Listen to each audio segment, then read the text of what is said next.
Welcome, my friends. Welcome to my world. I'm your host, Kevin Rutherford. It is Friday, April 22nd. It's time for another episode of Trucking Technology and Efficiency, and we're also making it a freaky free-for-all Friday. So you've got all three of us here. John and Joel are on board with us, so you can talk about whatever you want. I've got a couple things I'm going to open with. I'm sure John and Joel have some things as well. We've already got some calls on the line, so you want to jump in here pretty quickly.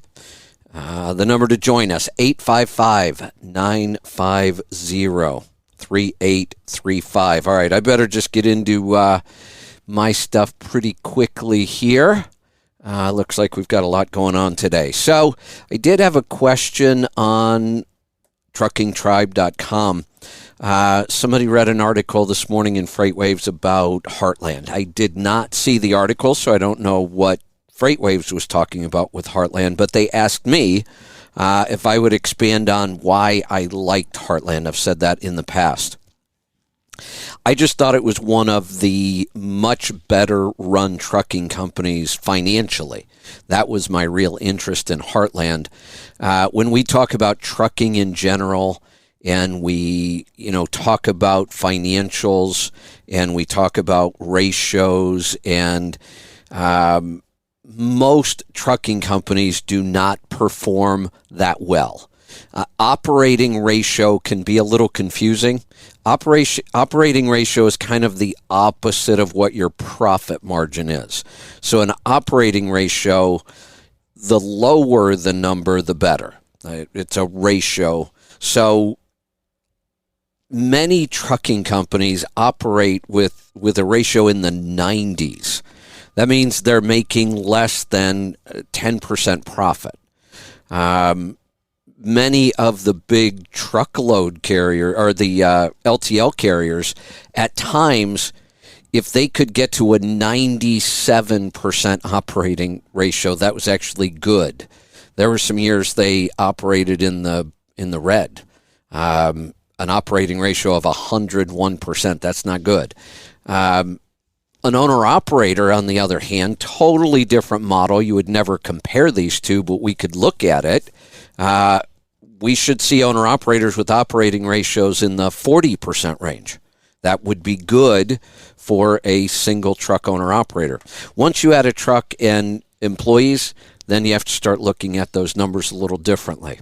So averages in the mid-80s to mid-90s is pretty much average in trucking, and it's not unusual for Heartland to operate in the 70s some years. So I just really kind of admired them as a carrier that was very fiscally responsible, very efficient, and ran at a really nice profit.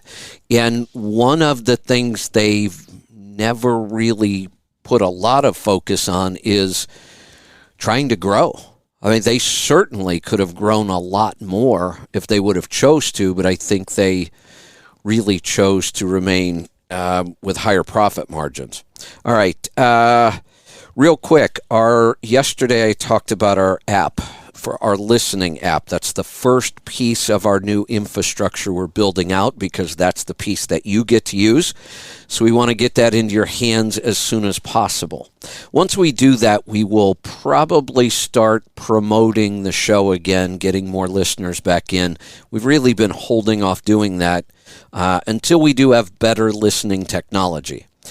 I've been playing around with the app for about a day and a half now, and I love it. I'm really impressed.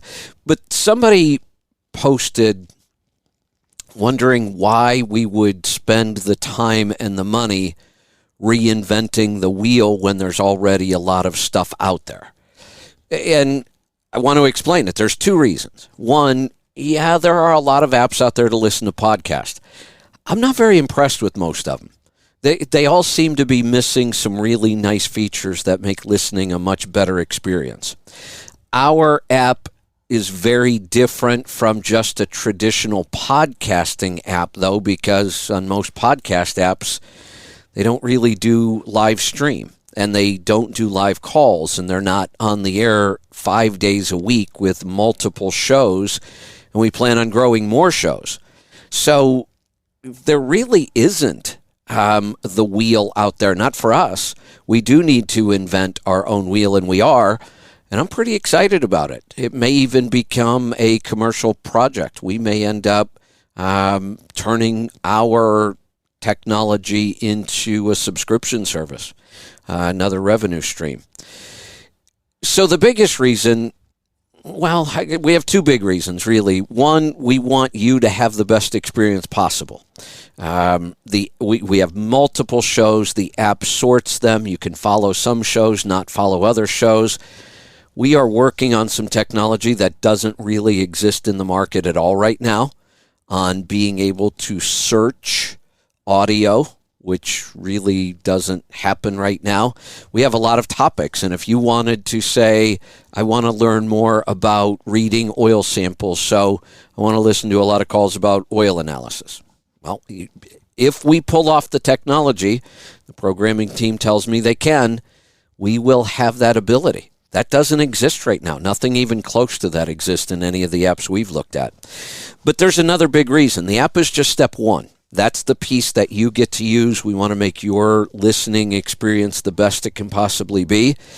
But all of the stuff that has to happen in the background, we are currently using 3 different platforms to make this work.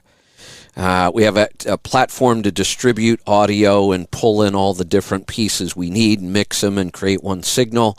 We've got a phone system that allows you to call in and us to screen those calls. And we have a system that live streams the show, because we don't just do recorded shows, we do live streaming. So those 3 platforms are pretty important. If we lost any one of them, we'd be off the air that day. We do not want to be dependent on anybody else's technology anymore. One, I don't want to be at their mercy when the technology goes down or they make a change and it breaks something we're doing and we've got to scramble to fix it. But the bigger issue, honestly, is I don't want to be canceled anymore. I don't want to be censored, deleted. That's not going to happen. And if we're dependent on somebody else's platform, that would be a possibility. And there's way too much of that going on today. So we're going to build everything from scratch. And, the Post kind of said, well, they shouldn't be wasting that money. Well, I appreciate the concern and the feedback, I really do, but I've been doing this business thing for a while. I don't look at it as a waste of money at all. I look at it as one of the biggest and best investments we'll make into our own company. And like I said, we may be able to develop a new revenue stream from this. If our technology comes out the way it looks on paper right now, we will have something that doesn't exist. And there are awful lot of people out there that could use this. Podcasting is huge right now. And honestly, most of the tools we've tried, just not that impressed with.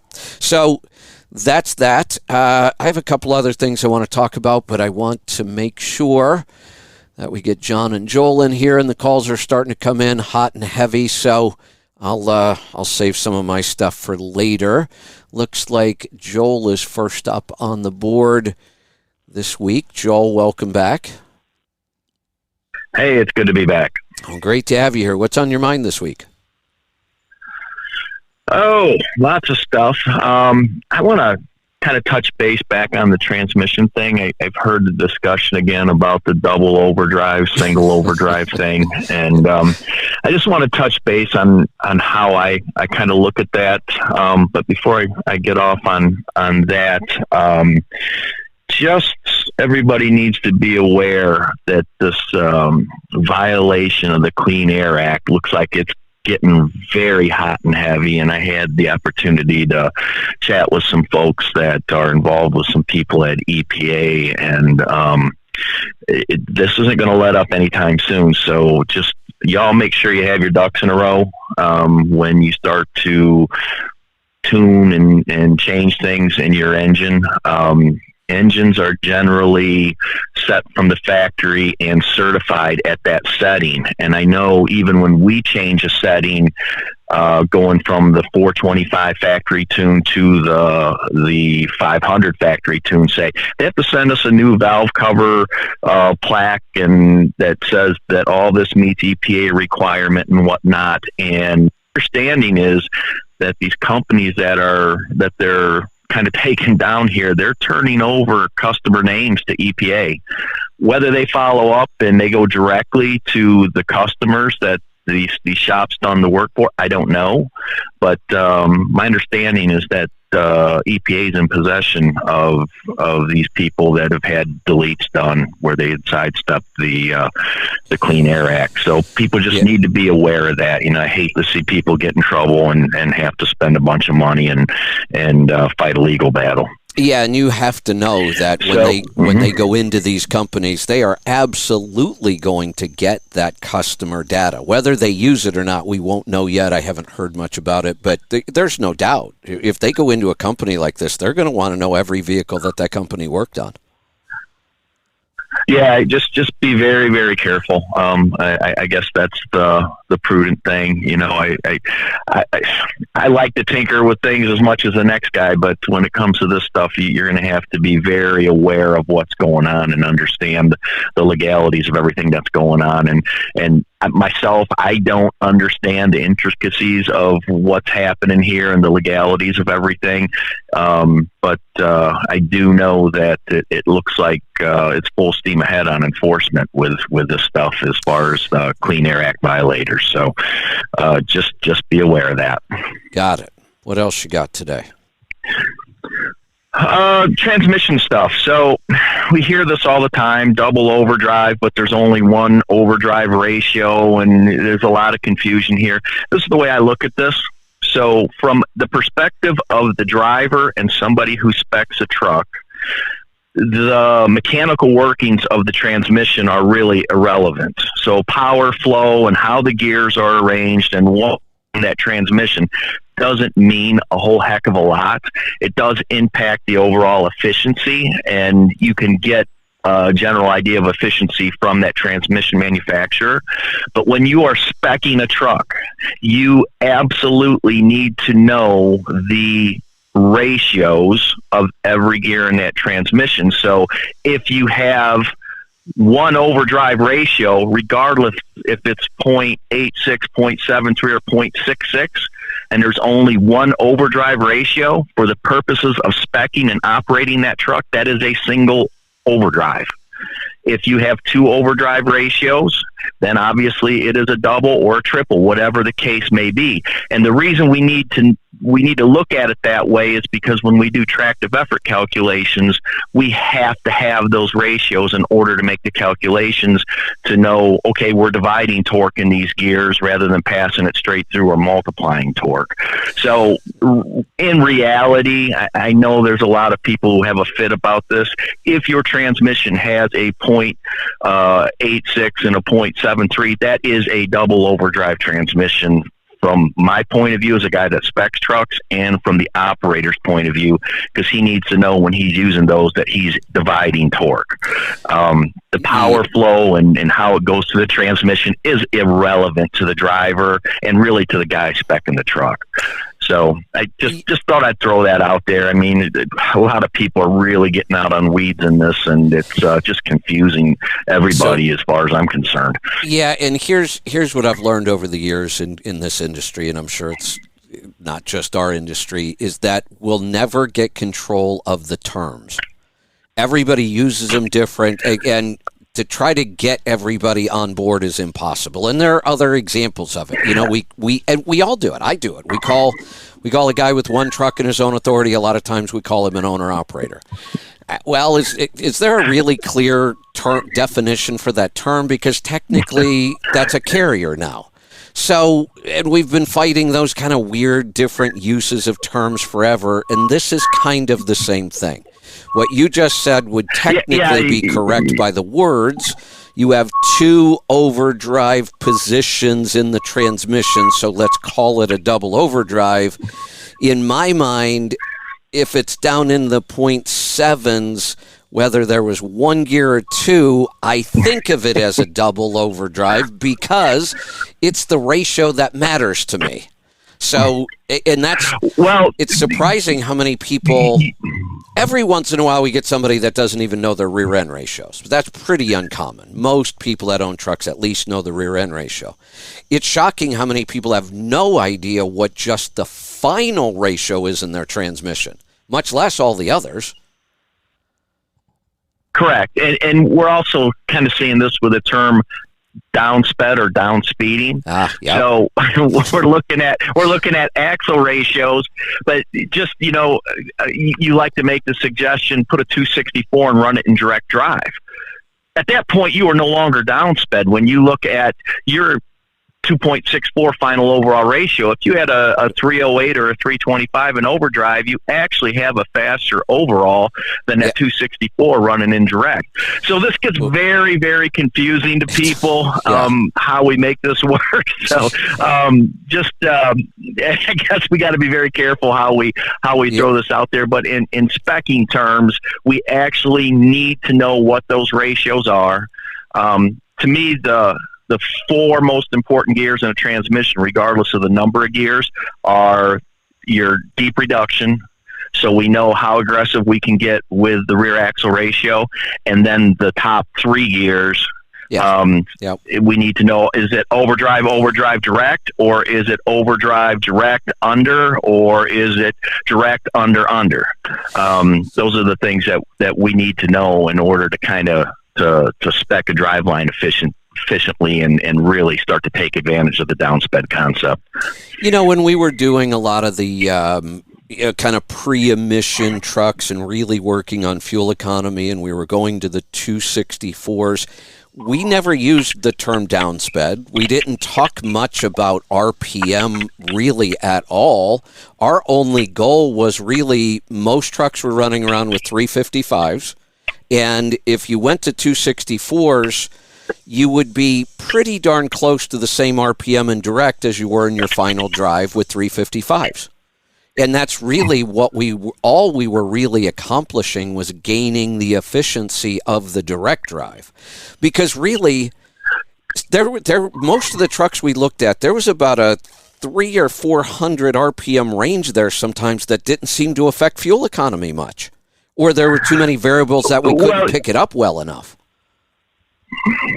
Correct, and I know I'm going to take a lot of heat on this again, but when we look at the older manual transmissions, the twin countershaft transmissions, which in reality have 4 countershafts, they have 2 in the main box and 2 in the auxiliary. There's a lot of gear meshing going on there, and I talked to the people at Eaton at length about this. They're not ideally lubricated either, so there's some efficiency issues going on there. When you had the older traditional driveline with the 13 or 18 speed manual, the idea of getting that thing into direct to pick up the efficiency really made some sense, because like I said, if you're running an overdrive, you're bringing those 2 other countershafts and all those other gear meshes into play.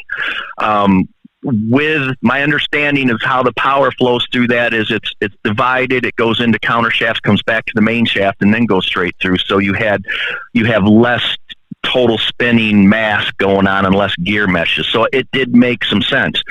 With today's transmissions, they kind of done away with that auxiliary section where you had the extra countershafts, and they have a planetary gear set going on back there now. And the Europeans, they come with a single countershaft, and they are helical cut gears, which they can make smaller to take more power, which reduces some of the mass. Even though that helical cut gear is slightly less efficient, they can get by with a smaller gear to reduce the mass and maintain the efficiency that they're looking for. So there's a lot of a balancing act. The point is the technology has changed, so the gearing and the way we look at things also has to change, and everybody needs to be aware of what's happening and why. And that's the purpose behind this show, so thank you for that.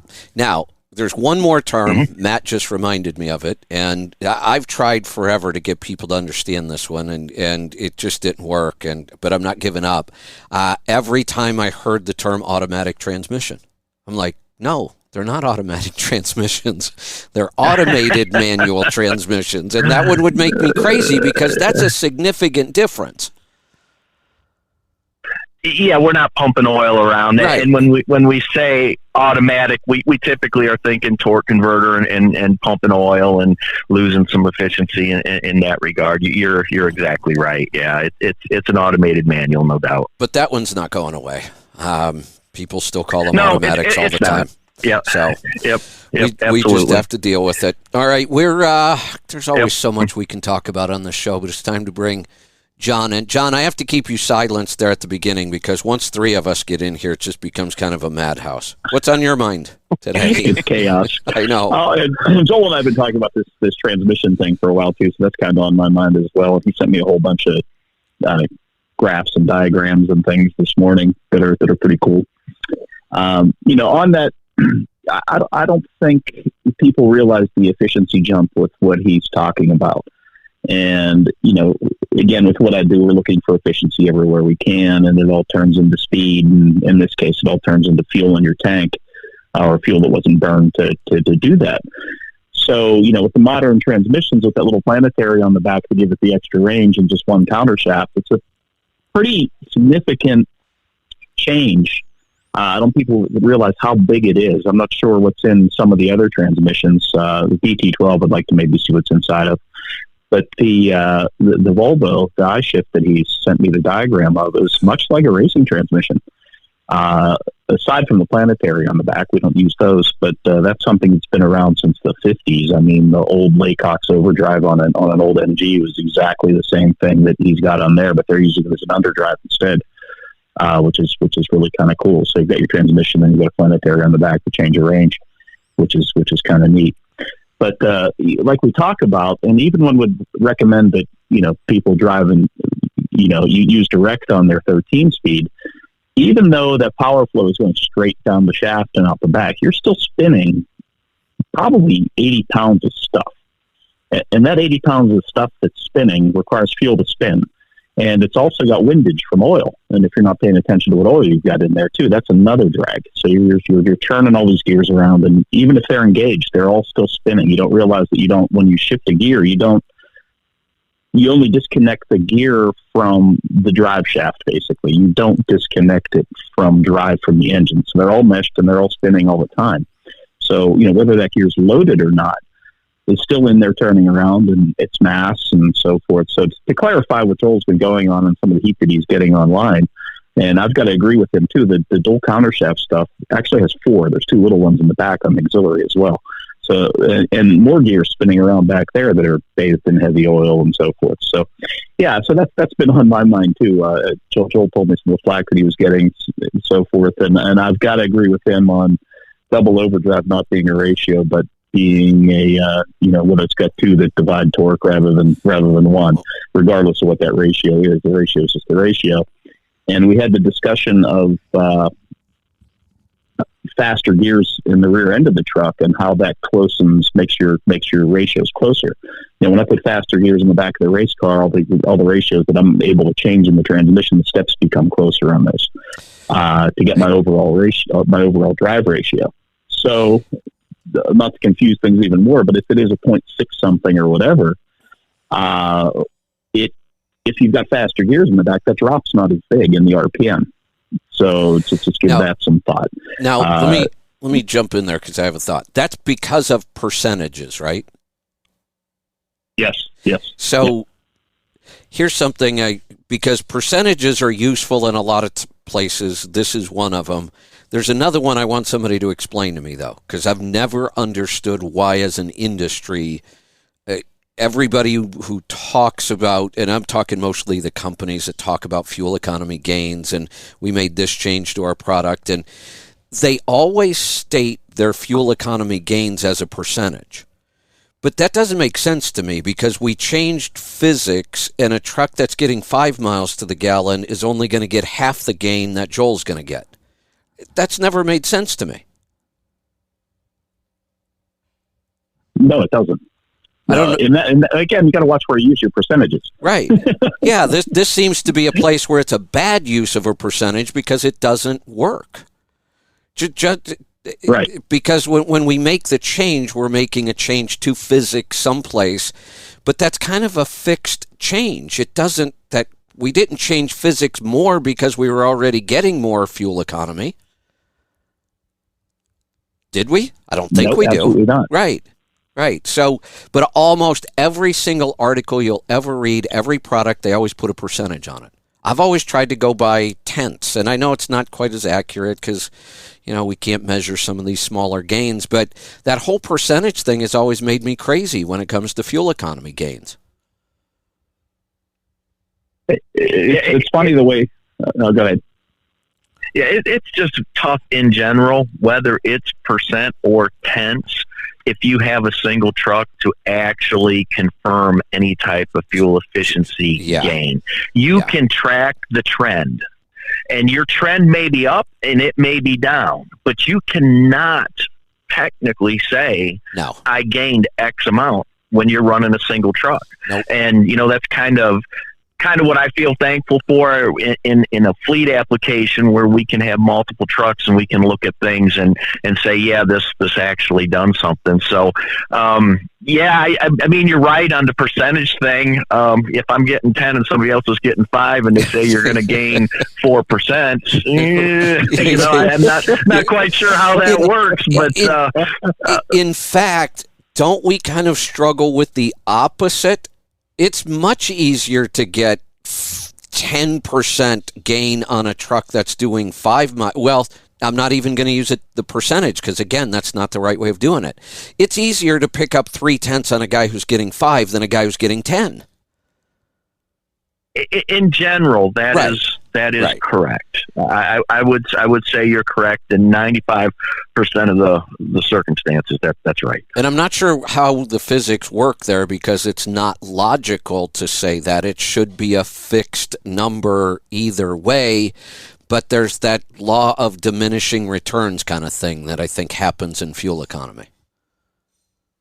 Yeah, there is. And then now we're running into some things where we're really starting to reduce parasitic drag, and now we're watching aerodynamics have a different impact as we reduce drag and as we start to match horsepower, develop closer to what is actually demanded to move the load. And as we optimize the gear train and stuff, we're seeing some funky things go on with numbers that way as well. So it's getting real interesting. And we'll probably still have this debate, 10 years from now on exactly how we should express this, but it's interesting nonetheless, no doubt. Yeah.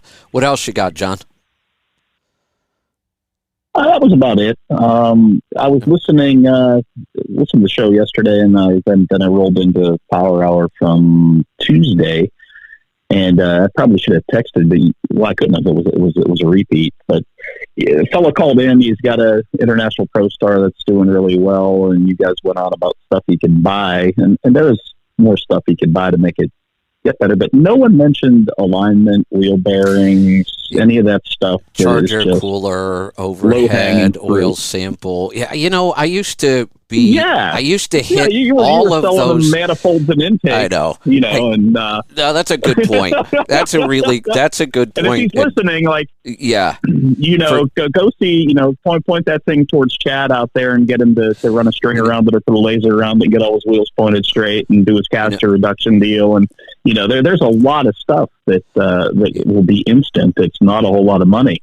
And the preload doctor on the bearings, get the drag out of those wheel bearings and get some good oil in there. And there's really low hanging fruit. Yeah. So, it used to be pretty common for me to say, before we even talk about modifications, let's talk about the overhead, your last oil sample, look for boost leaks. I used to go through all of that stuff. I should probably just record that so I can just hit a button. Because I get tired of saying it. I should just hit a button, wait till it's over, and then say, okay, now let's talk. You're right, because that is a good point. That is absolutely true. We used to say it a lot more. We need to get back into that habit again. No matter how repetitive it is, that really is the way you should approach this. You should not be out spending money to modify or add or update or until everything you already have is working the way it's supposed to be working, and everything you already have is optimized. That's a great point. We got to get back into that habit. Optimization for sure. Yeah. Aero, make sure nothing's flapping around. You know, if he's got aero stuff, and he was already doing really well, which is interesting. Exactly. That's probably one of the best ISXs I've heard of. I was pretty and shocked. I'm also a fan of the ProStar from an aerodynamic standpoint. I mean, I know everyone likes to make fun of Navistar trucks, but I mean, the aero on that LT, or even started off as the ProStar, is actually really good. Again, I'm only using my wind tunnel vision. I don't know real numbers on it, but those things are slick. If they get everything right on it, I think that should do really well. So so if he was. I said, he had to go see Chad and get it lined up. And Chad does this thing. He takes some caster out, and caster's just drag. Every time you pull on the wheel, it's just, that's energy being used up. If you don't mind a little wandery, you don't mind it moving around on its own a little bit here and there, that's okay.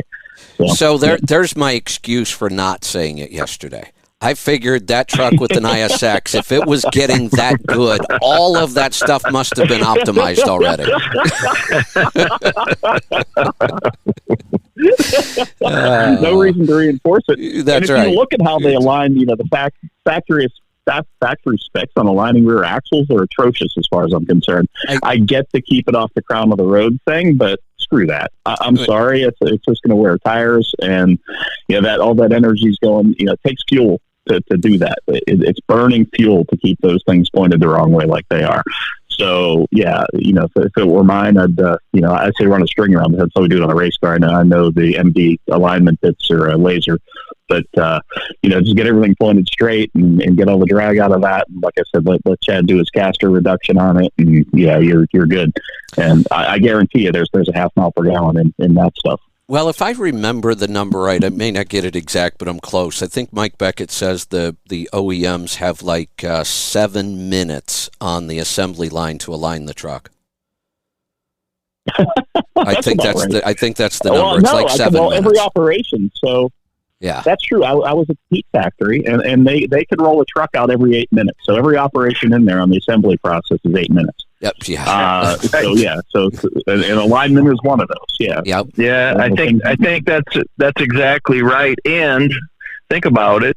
They're building a brand new truck, and in the first 10,000 miles, everything's going to move anyway. Right. So you're going to have to redo that alignment. So, why spend all this time in the factory trying to get this, super duper alignment when it's going to move? Once it settles in, just align it and be done with it. Yeah, exactly. I know everybody likes to beat up on the factory for that, but when you really think about it, it doesn't make a lot of sense to invest a huge amount of time aligning a truck coming off the assembly line. No, it really doesn't. We've talked about that. You're going to redo it anyway, so we just. But it's one more way to get people to realize how many people buy a new truck and never align it. I mean, they just wait till 80,000 miles when they start getting weird tire wear, and then they start thinking about it.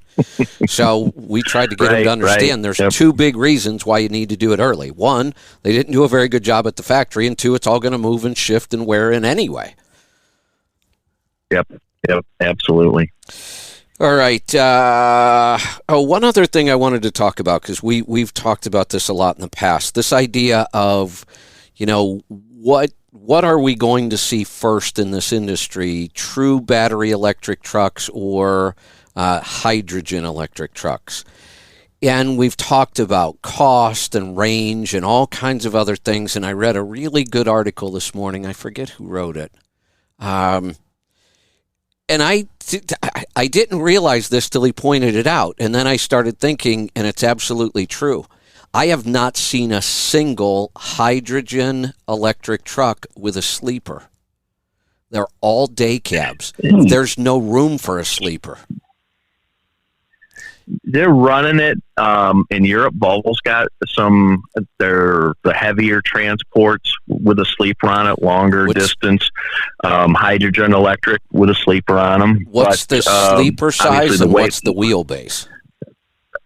Well, obviously it's a cab over, and I couldn't give you the exact details on it. All I know is that it's there. It's not that you can't do it. It can be done. The problem is you either end up with a longer wheelbase or a smaller sleeper or both. I mean, there's got to be room for those giant hydrogen tanks for storage, and that's the only place on the truck they fit. So it's not that it can't be done. It's just, can we deal with the longer wheelbase and the smaller sleeper? Correct. Yeah, there's definitely some challenges there, but in regards to which one's going to win out, I don't think it's a question of which one's going to win out. I think we're gonna have diesel, we're gonna have battery electric, so. And we're probably going to have hydrogen all at the same time for a long time. And you'd posted some information about the and I can't say it, the two-stroke diesel, the opposed piston diesel. The Acadie. Yeah, the Acadie. So I right away called some of my engineering buddies, and we talked about that. It's definitely interesting. I have a hard time getting over the noise coming from a guy that drove two-strokes for a big part of my career. I am not a fan of that. I'm not a fan. So I even got on YouTube and just to see if it really, and it does. It sounds like a two-stroke. They had a Ford pickup truck with like a 2.7 liter Acadie, and it sounded just like a 353 Detroit running around. It's that same sound to it, which doesn't enthuse me. Some people apparently like that, but I was going to say, I don't want to have to wear earplugs going down the road. That's a real personal preference there. I kind of like the sound of the 6V92. Yeah, I mean, it's fun, but I would not want to be sitting on top of that thing for 14 hours a day. Let's just put it that way. The Detroits, they do sound different. They're a little cool, the two strokes, but God, I could not imagine doing that day in, day out again. Well, look at how many. That's one thing. There are. Look at how many people we have running around with straight stacks. I can't imagine what that's like all day long. Yeah, I don't care what engine you've got. Well, listen to me. I kind of did it on my coach, but I can't hear it. It's way back there. I don't have to worry about it. Yeah. Well, and I did. Speaking of straight pipes, I did take my I-shift shifter and I put this really long extension on it, so I have to reach. There you go. There you go. To put it in gear. So I was going to run some straight pipes out the back too, but Yeah, I kind of have long. Now you need the chrome. I kind of have long stick envy. I haven't. It doesn't make sense for me to put it in the coach because it would just be fake.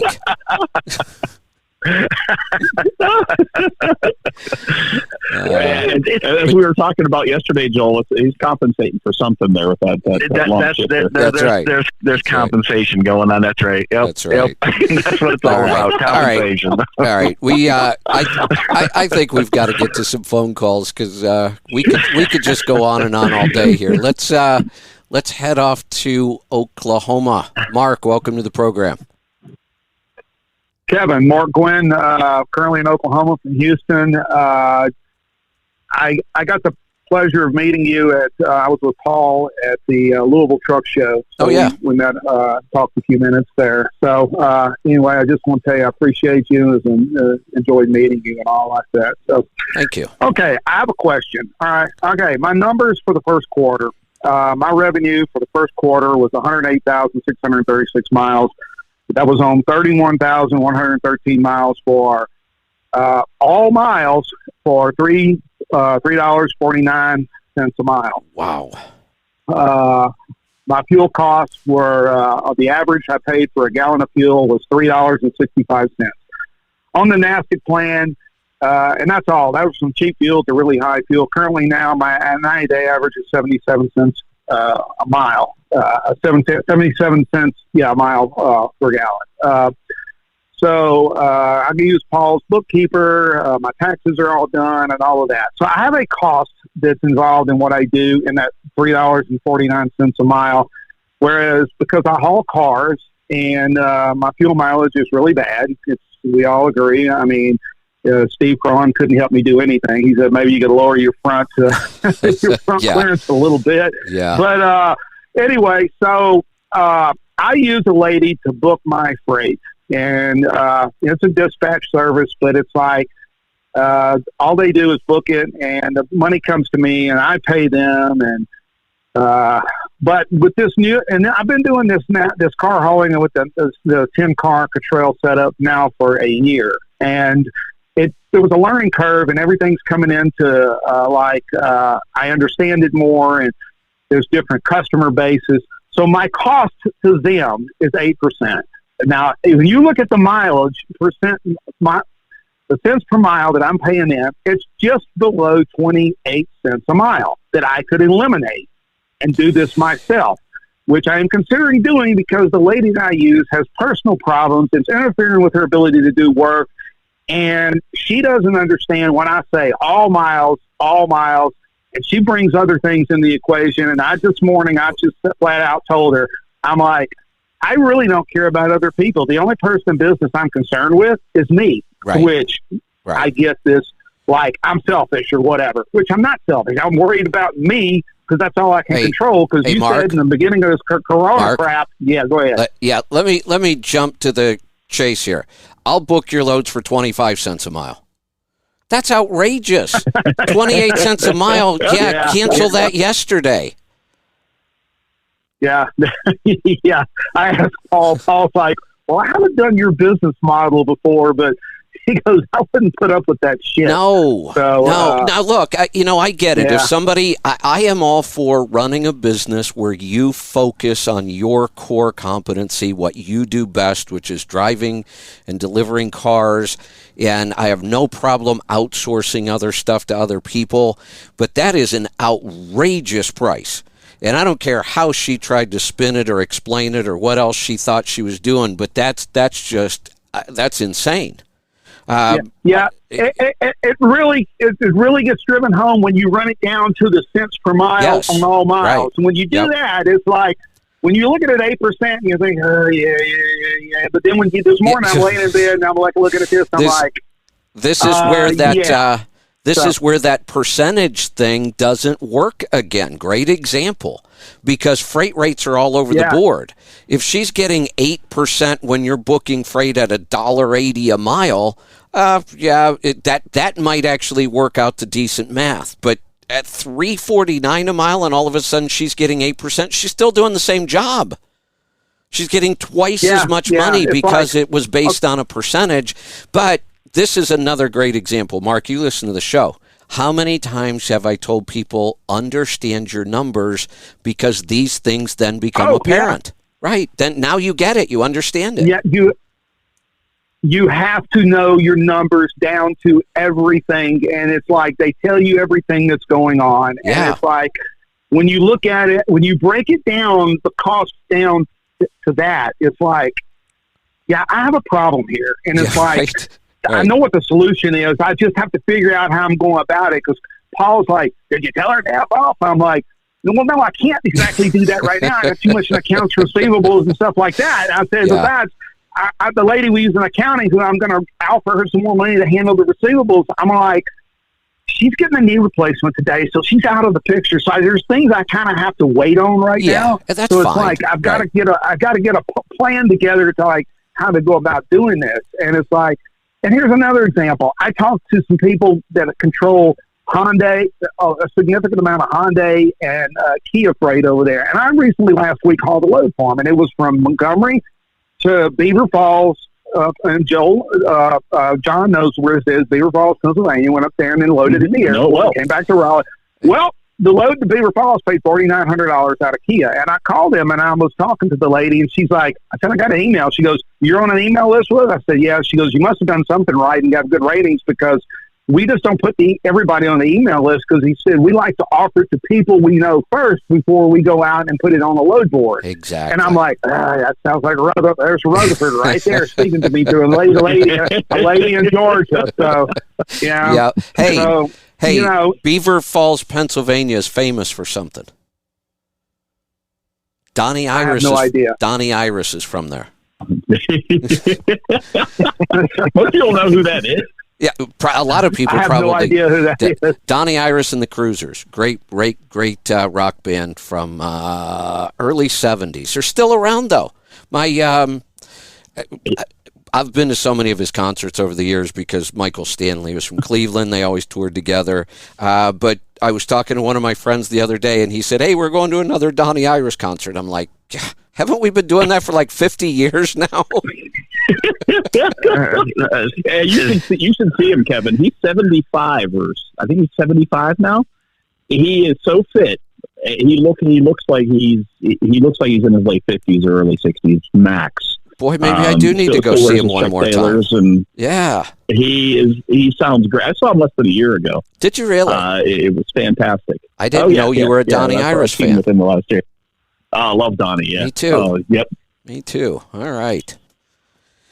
Well, Paul called you Paul, but Kevin, I appreciate everything you do, and all of you guys, because it's like I've told people. I said I always, Roger Penske did this. He's like surrounded in people that know more than he knows. And it's like that's how you learn something. You can't have an ego. I mean, you can have an ego, but you gotta find people that know what they're talking about. They can talk the talk and walk the walk. And like I said, I really appreciate all you guys for everything you all do and all like that, because I learned so much. And it's like, there's still much to learn. So, but anyway, I just thought I would run this question by you because it's like that number stood out, and I'm like, I can make a lot of mistakes for that amount of money on myself when I'm figuring this shit out. So yeah, and the other thing is, if you just say, look, it's something I don't want to deal with, I don't want to spend that time, you can find somebody who will do it far more reasonably. I know it's a little harder because in your industry you want somebody that really understands it, but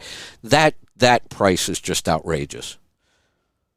Yeah, when I was making less with different types of equipment and all like that, and the reason I upgraded to this size of equipment and all like that is because I wanted to make this kind of money. Oh yeah, and it's like Makes with sense. this kind of money comes the responsibility of having people to manage your money, and that's why I went out there a little over a year ago, and I asked Paul, I'm like, Paul, I got a problem in accounting. I'm like, we listen to Rutherford, and it's like he talks all this. I said, I have a problem. And you seem to have no issues. Can you refer me to who you do? And he goes, yeah, but she has car hauling experience and she's worked in the business for years. And it's like she took me on and got me straight. And I was a handful to get straightened out, but it's like, it had to be done. Well, let me tell you one of the patterns that I've noticed in this industry is that the higher the revenue in a specific segment, the less likely owner-operators are to pay attention to their expenses. They get lazy. They don't have to. I used to say this about FedEx contractors constantly because I used to do a ton of accounting for these guys, and it would make me crazy. I'd look at their expenses, and I'd be like, guys, what are you doing? And they'd be like, well, who cares? We buy a new truck every 18 months. We can afford it. I've got 10 trucks. And I'd be like, I know. That's 10 times the amount of money you could be saving if you just paid attention to a couple of these things. Car hauling's the same way. The revenue can be so high that people get lazy on their expenses. But to me, it's easy to do. It is easy to do. We see it a lot. It doesn't mean it's a good way to run the business, but it's common. We see it all the time. Yeah. Well, yeah, because I'm sitting here looking at this expense and I'm like, that's outrageous. And because I'm trying to get, like you said this a million times. There's things you can control. Your spending, and the only two ways to increase revenue or decrease spending. That's the two things you have control over. And it's like it's basic, and it's like let's just drive this lesson home real quick. How many miles do you normally run in a year? Well, now that I've quit drinking and I pay attention to my health and things like that, it's gone up. My first quarter, no, because I would get lazy and be like, I go to work whenever and all like that. But I quit almost 2 years ago. I quit drinking, so I don't drink anymore. So it's like I get up, I'm ready to go to work, and so I did 31,113 in the first quarter. So if that tells you anything, I'm on what my pace is. So it does. Let's do some quick math here. That means about 120,000 miles a year, which means you will pay her between $30,000 and $35,000. I know. I've done that. And then what I like to do yeah. for myself to drive that lesson home is I like to sit down and make a list of all the things I could do with that money if I had it back. Yeah, I'd like a new Subaru right now. There you go. with you. Yeah, So, yeah, you could walk down and pay perfect, yeah. cash, maybe. What Subarus are now Yeah, like pretty much, 60,000 yeah. or something, right? I don't know. right. Yeah. I do. Depends on which one you get. Yeah. I'm now got myself in a position to haul Toyotas. Of course, they got manufacturing problems too. But I just hauled my first Toyota load out of Houston the day before yesterday, and I looked on the RAV4 at $33,000, and I guarantee that Toyota dealer is going to mark that up $20,000. Oh, yeah. Yeah, it's crazy out there today. Yeah, hey, and Mark, it was a high. great stuff. Got to cut you loose. I just looked at the clock. I looked at the board. I told everybody to call. They did. We've got to get to some of these calls. Let's go to Georgia. Tim, welcome to the program. Hey, Kevin. Glad to hear you're still on, buddy. We appreciate you. Yeah, what can we help you with today? We got you and Joe and everybody. I just love it. I got an oil sample. I got one of those trucks from the middle of Tennessee, and I had Detroit rebuild it this year time, and I'm not very happy with the oil sample after having the 5 months to rebuild on it. Okay, so, all right, so I actually looked at this before the show today when the email came in because I wanted to be prepared, but it's saying that there's 626,000 miles on this engine. That doesn't sound like that's the case. No, that's not the case. There's about 89. Well, let's see here. Look at this. I got it actually on. Let me. Yeah, there's. Why the hell is it not working? While you're doing that, I normally don't even look at their notes or comments. I normally just look at the numbers, but this time I decided to do it. I want to read this to you guys. Tell me what you think. This oil run was a little shorter than the last one, but we're seeing metals read a little higher overall. That's not bad. Still, given the fact that you're running 60,000 miles on the oil, these numbers don't look too bad. Do you have a bypass? Okay. No, I don't. Okay, and what engine is this? I don't see it on here. Your favorite 12.7 Series 60. Oh, why are you running 60,000 mile oil drains without a bypass on a Series 60? So I changed I've been watching my oil consumption. I was running, that oil you're looking at is fully synthetic. And I only put like 4 gallon in it, so I changed the filters in it at 30,000. Yeah, I'm not a big fan of that. I would, I like extending drains, but I want to do it with good bypass filtration. But then I thought this is an odd statement. These numbers don't look too bad. Iron is from the cylinder shaft, lead is from bearings, and tin is an alloying metal. As long as you're getting good oil pressure and not hearing odd noises like knocking. That seems like a really odd thing to write on an oil sample.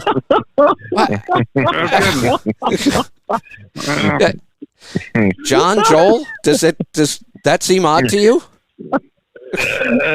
Yeah. Yeah, it's a little odd to me. It seems a lot odd. Yeah. Is this? So I got about 89,000 on the rebuild. Oh, yeah. This does not look good at all. Well, is this only your second change since the rebuild, though? No, actually, right now. The oil that he's looking at right now is 60,000. Well, you only had 20,000 on the first. I'd change it quickly and then do a quick sample in about 25,000 to see. I mean, there seriously could still be some stuff left over from the rebuild.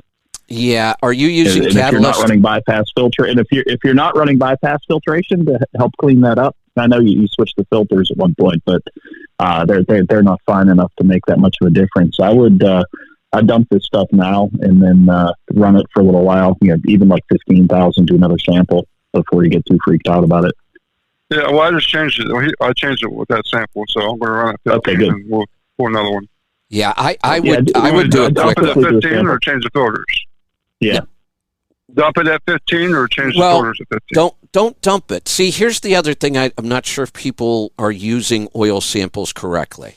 You should sample prior to when you would normally change. And when I say prior to, meaning, if it's going to take you a week to get your results back, well, then sample a week prior to when you would normally change it, because it's the sample that's going to tell us whether to change it or not. Right. But- so I'll have to get some kind of siphon tube and pull it out of the fuel tube to get it out. Yeah, you can use a vampire. Filters. Yeah, you can use a vampire tube. It works just fine. We don't see any goofy readings or anything. So, but we can't really tell anything from the sample because I just think you ran this oil too long. Okay. All right. So I'll run 15 and pull another sample, and we'll get another.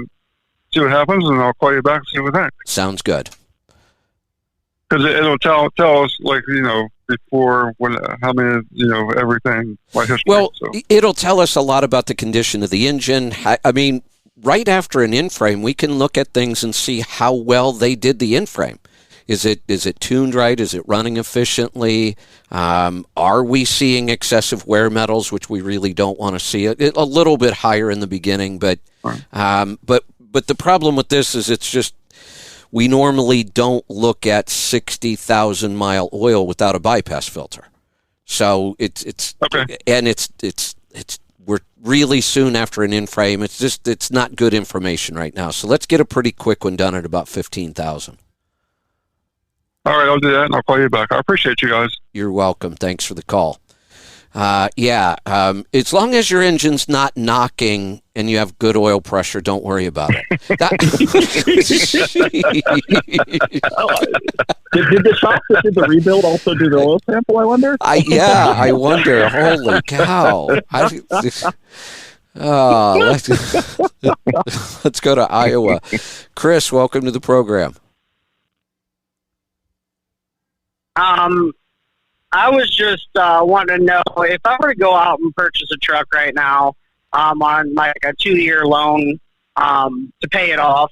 If I just keep paying myself what I'm getting paid now from a company, and save everything else and do improvements for fuel mileage and stuff as I have the money to do so, would I be all right to do that, or should I wait till the prices of the equipment come down and the economy kind of level off? I can't imagine anybody buying a truck or trailer today. I really can't. I no matter how well off you are financially, no matter how solid your business is, unless some crazy circumstance where you have a customer that you just have to keep happy and you need another piece of equipment, but otherwise, I just can't imagine buying stuff right now. Okay. So I'm pretty secure where I'm at right now. So I think that kind of answers that.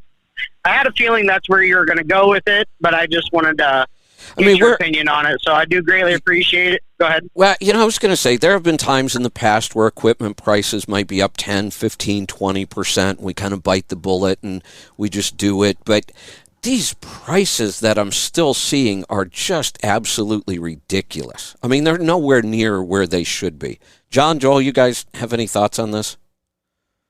Yeah, I 100% agree. I don't suspect that the used equipment market's going to maintain these crazy prices, and even new stuff for that matter. Right. If you're not a fleet buying multiple units, you're going to pay crazy amounts, buying right off the lot. So I would definitely wait, especially if you're not pressed and you don't have to do anything. If you're in a good spot, just sit there and wait.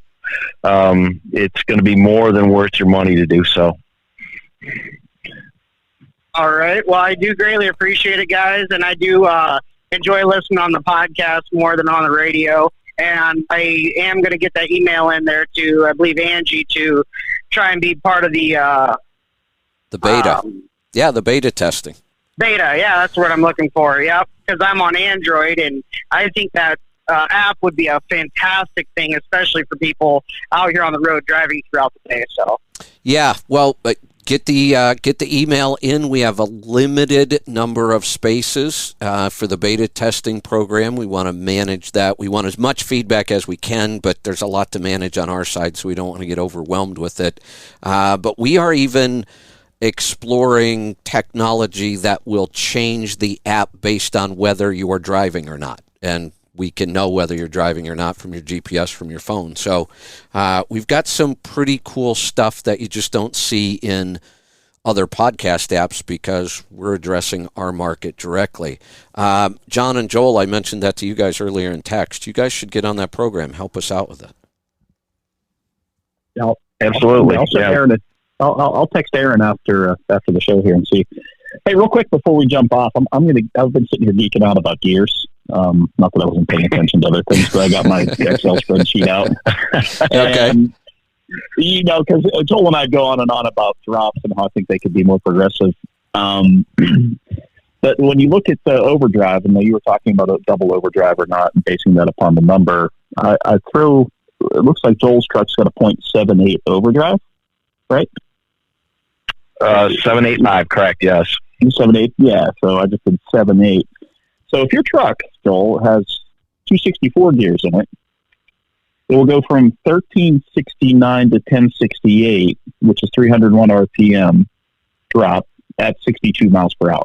So if you're going 62 miles per hour down the road, if your truck's got 250s in it, the drop would be 256 from 301. That's a significant percentage. And if your truck's got 219s in it, it only drops 249 RPM. Wow. Exactly. Out and call, wow. So that same overdrive, the same transmission. So just to hammer that home for people who don't understand, if they're speccing a truck and say, "Oh, that overdrive's huge," well, if it's got fast enough gear for your end, it really isn't. Yeah. And you have to remember, in order to be able to turn that gear and have reverse speed and startability that you need, then you have to have the deeper reduction than what we're accustomed to seeing in a 13 or an 18 speed manual. And that's why I like the 13 and 14 speed I-shift. The 14 speed in particular, I get that crazy 42 to 1 reduction or whatever it is. I mean, it's just crazy deep. So I can start a 219 overdrive or a 205 overdrive, and you're exactly right. My truck with a 2.16 versus an 18 speed with a 355, from my overdrive to direct, even though it's 24%, is the exact same RPM drop as going from 0.73 to 0.86 in that traditionally geared truck. It's the exact same drop. Yeah, that really is interesting when you hear the numbers like that, because I've never even really thought about this, but that's now that, and part of it was we didn't have a whole lot of options anyway. They made 627 transmissions, but they were all the same. So we didn't have a lot of options to pick from. But now that we're starting to get these transmissions like that 14 speed and these really fast gears, it's kind of exciting. So my question is Joel, are they electronically speed limiting the trucks? Because according to my calculations here, the truck can go really fast. It's up around 139 mile an hour or something like that. Yeah, they put the brakes on it at about 81 mile an hour. So yeah. Okay. Yeah. So that's not just based upon RPM. So it's not just hitting the limiter on RPM, because according to my calculations here, at 1700 RPM, you're going 124. No, that's exactly right.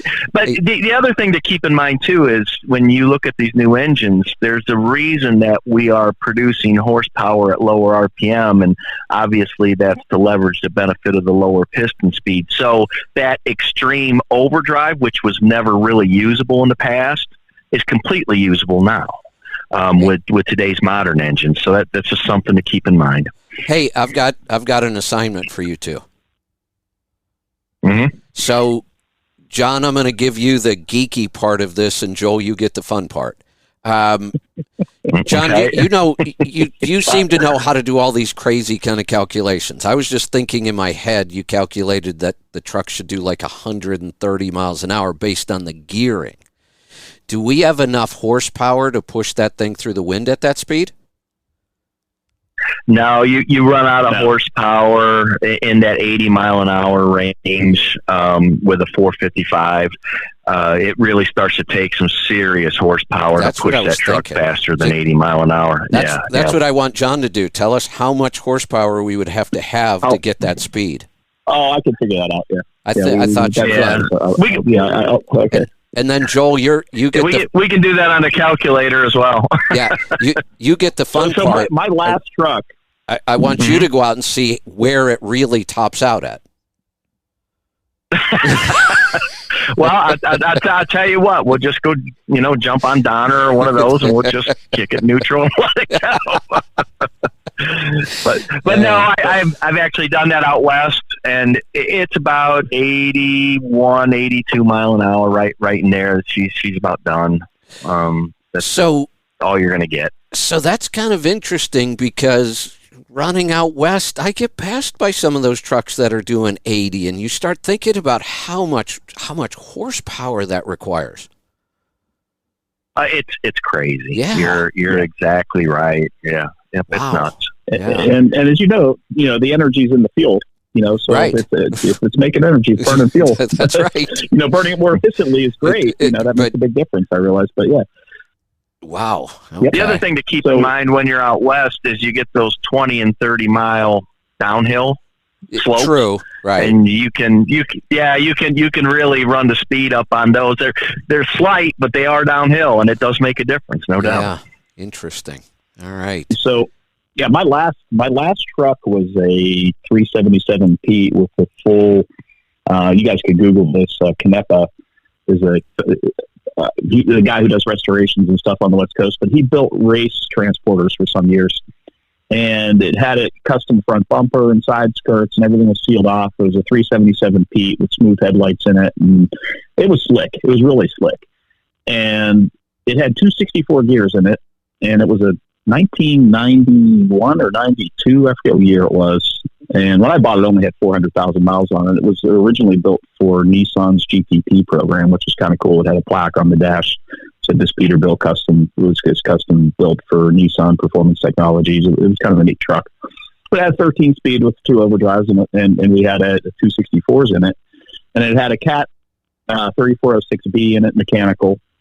Yeah, and I put a Schwitzer turbo on it and a Duralite aftercooler, and I put bigger injectors in it, and I turned the screws the whole way in on the pump. I don't know what it made. It made an awful lot of smoke and noise too, but it was fun. And my driver heading across the desert, we're off to a race in Laguna Seca or something in the middle of the night in the desert. He decided to see how fast it would go, and sent me a picture of the speedometer that I believe only went to 100, but it was.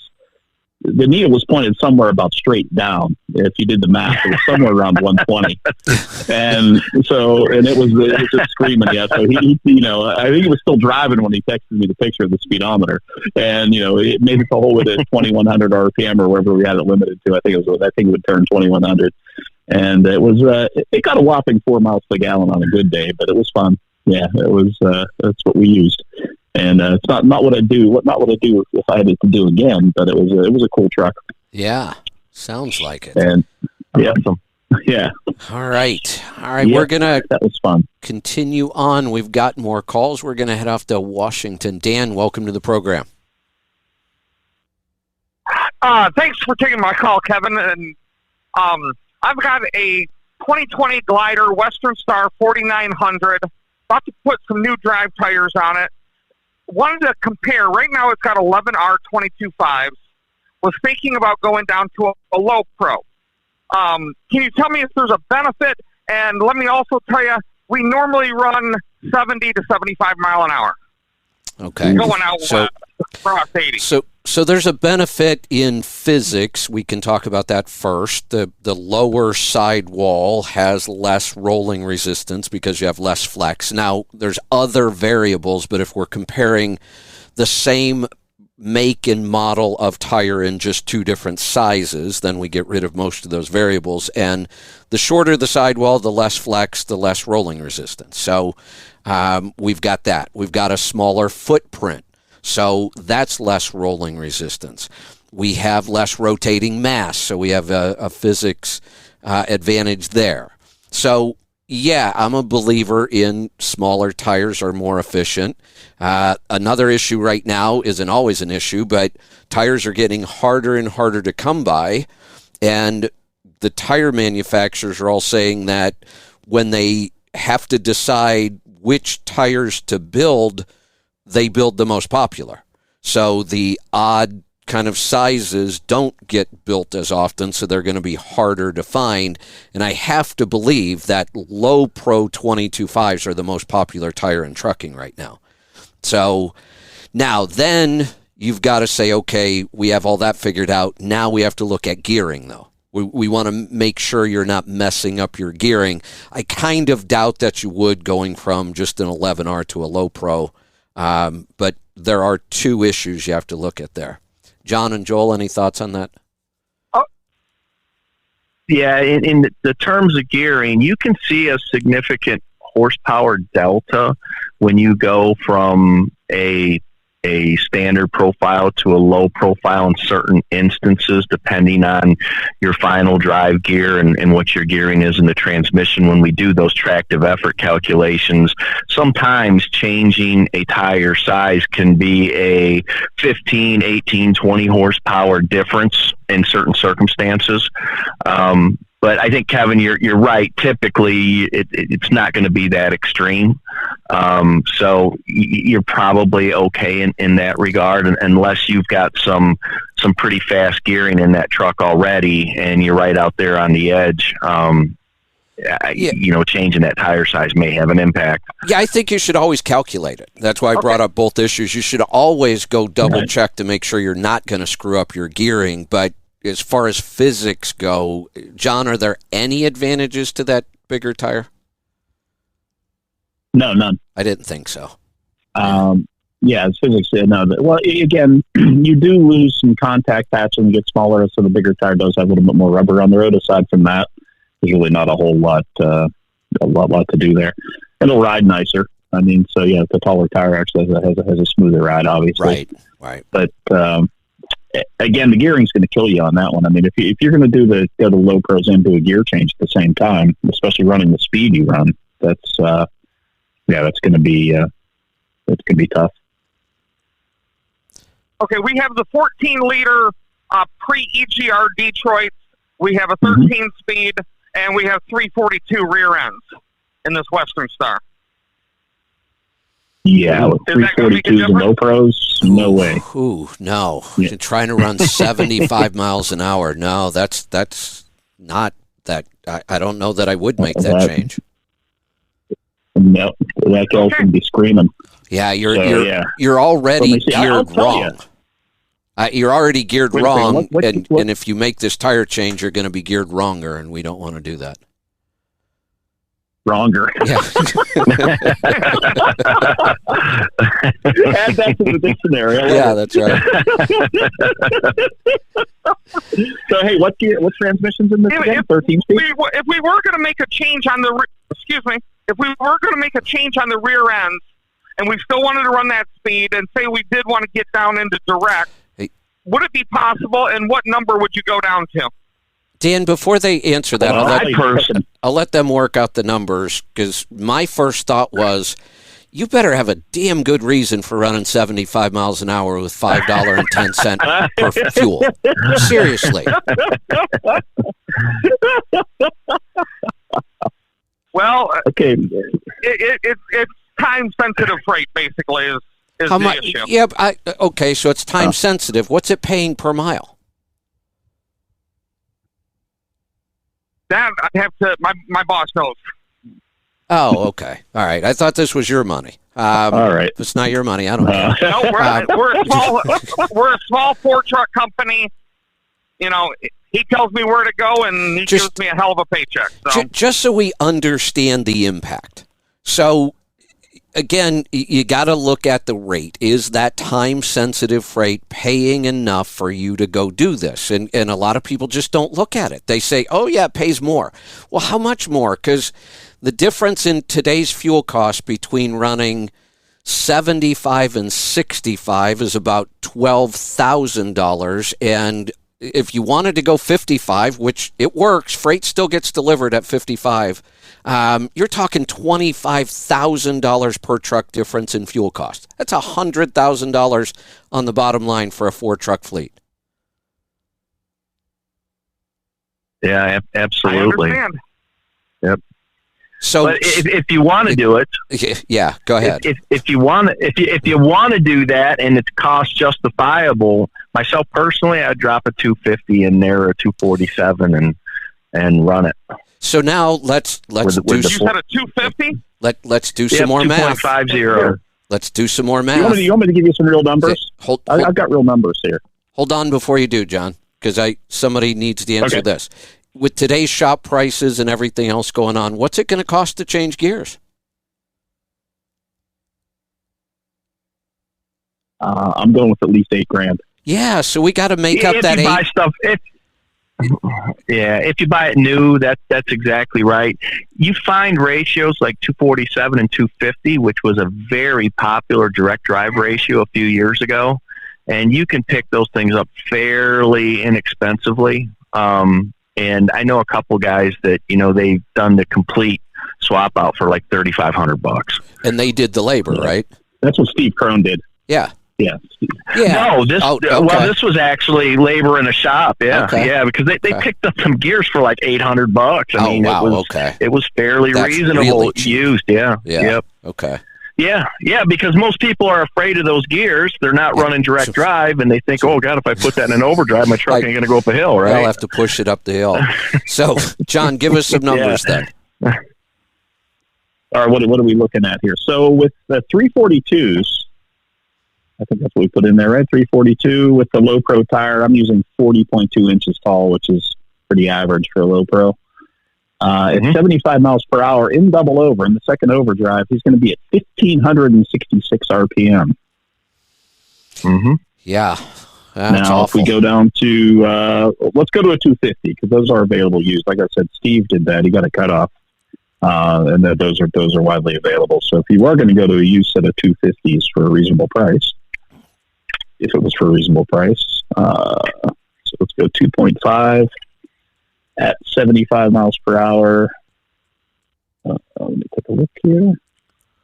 That drops it down to 1145 in double over, 1568 in indirect. Single over is at 1348. So it's a much more drivable truck. Probably happy. Yeah. You'd probably do it in single over. That's right around 1400. That's where a 14-liter Series 60 is probably pretty happy there. You maybe go a little lower than that, but yeah. Hey, Joel. So yeah, 250s. If you found the use of the 250s, would be doable. Yeah, and that makes it excellent. It does. It makes it a much more drivable truck. But and this is the importance of speccing the truck right the first time. So we're not going back and spending all this money, now that fuel prices have gone through the roof, but still driving 75 miles an hour. Joel, what this idea right now of he's running these high RPMs all day long, what's that doing to his emissions? Yeah, if you have emissions on this truck. Oh, this one wasn't. He said this was pre-emission. That's right. That's right. But if it did, that's where this becomes very problematic for the emissions trucks. And regardless if it's a Cummins, a Volvo, it doesn't really make any difference. The higher the RPM, the more air you're pushing through the system. You're cooling down the combustion. Typically, now when you're pulling hard, obviously pulling up a hill, the higher RPMs, you still have some heat in there, so it's not that big a deal. But we're not on grade all that often, so turning 1,500 RPM in an emissions engine, you're begging for issues. You're going to have all kinds of issues over time doing that. So you really got to be careful and really have to pay attention to RPM. And what we're really truly talking about is the piston speed. So absolutely. And Joel, I don't know if I've ever asked you this or not. With all the access you have to, some of the people inside at the OEMs and that, is there a number out there? I mean, we can all calculate fuel economy. We've been doing it so long, but what's the number on maintenance cost with a 15 or 20 mile an hour faster speed? I don't know. You know what? I'll have a chat with my brother about that, and because we have opened up the speed on some of our trucks, and then we've controlled some of the other ones a little bit tighter, and I'll see what he's looking at, actual numbers in the fleet. Yeah, and try and get a good number for you on that. We tend to ignore that. I mean, tires wear out a whole lot faster. Everything's working harder. We talk about how much horsepower it takes to push a truck through that much wind at those speeds. Everything has to wear out faster. Somebody told me that if you were just rotating the engine, that the difference between 1100 and I think it was 1600 RPM for your typical average engine, it's like 30 horsepower it takes just to rotate the engine that much faster. Just the engine, right? We're not talking about the drive line, the tires, the wind, right? Yeah, right. Yeah, right. Yeah, Sheesh. Absolutely. So there's a big cost associated with speed. Fleets are typically driven to this because we got to keep people in the seat. And when people are paid by the mile, right. When people are paid by the mile, it's the very first question guys ask when they walk through the door is, how fast are your trucks? It's without fail, that is the first question. So as a fleet, you have to address that. As an owner-operator, hopefully, you can apply some logic to this and say, hey, here's my advantage. I'm not going to make the mistake that the fleets all have to deal with. Yeah, and I've heard people over the years say, well, we can't compete with the big fleets. They get their trucks cheap, they get their fuel cheap, they get their tires cheap, which isn't always true. But the point I try to get to them is, why are you trying to compete with them at their game? Do the things they can't do. They can't put an OPS on their truck. You're 100% right. They just can't. They can't put a Fleet air filter in their truck. They're not going to put an air dog in. You can do all those things. You can drive your truck way better than, the typical company driver. Don't compete with them at what they do best. Go do what you can do best.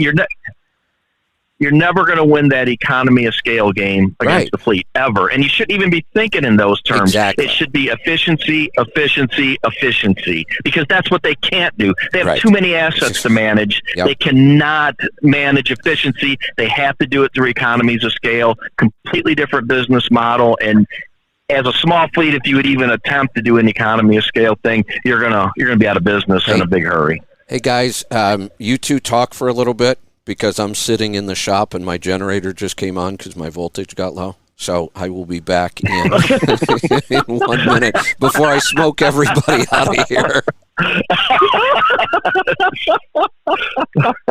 Oh, my. There was nothing worse than would have trucks in the shop there, and the damn APUs would kick on, and those things are so noisy and stinky, and that was bad. So his generator's not as bad, but at least it's not one of those APUs. Yeah, or a two-stroke inside fired up running. There we go. You can't let go of that, can you? I figured I better take care of that before I have a revolt here. Poor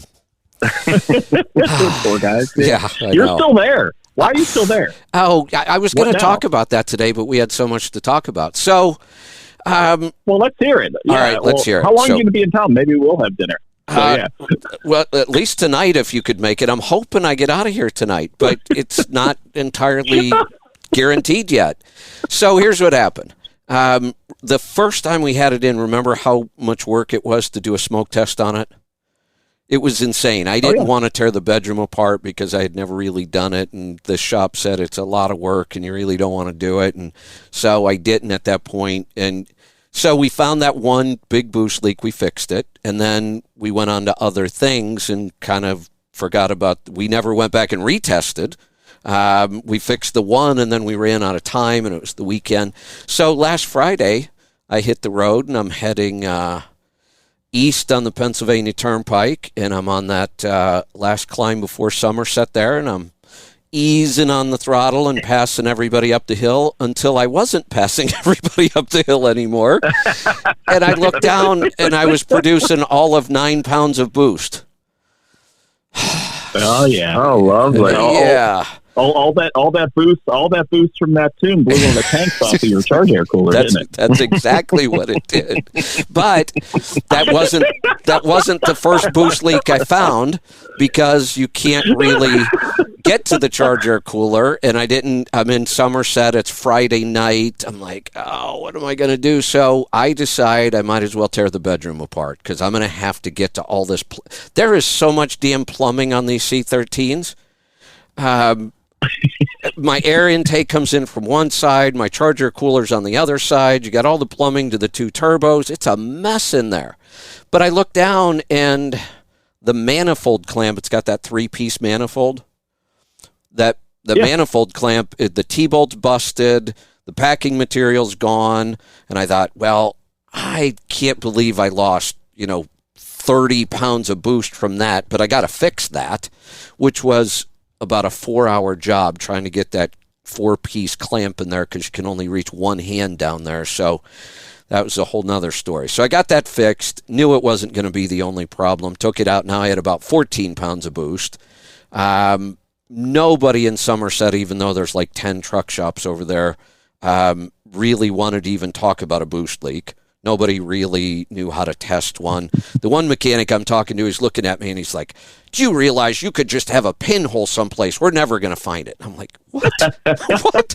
No, I'm down to 14 pounds of boost. This is a little more than a pinhole. No, I see it all the time. No, you don't, idiot. So I just decided to put it in the wind and, come back to Pittsburgh Power, and we've been in the shop all week. I blew about 14 bolts off the tanks on the side of the charger cooler. Some of them, though, when I pulled the bolts out, they've been busted a long time. They were very rusty at the end. So I'm not blaming it all on the tune. I think what's happening is every time we fix one boost leak, we're finding the next weak spot in the system. So charger cooler, the only place I could find it was Oregon. It's a custom build. Duralite doesn't make one. Nobody makes one. And it is, the entire assembly is a custom build. Radiator, charger cooler, AC condenser, all in a big shroud, all bolted together. Damn, there goes my generator again. It's not supposed to do that if I shut it off. I will be back. 30 seconds. Don't wait. So that's what 60 pounds of boost will do for you.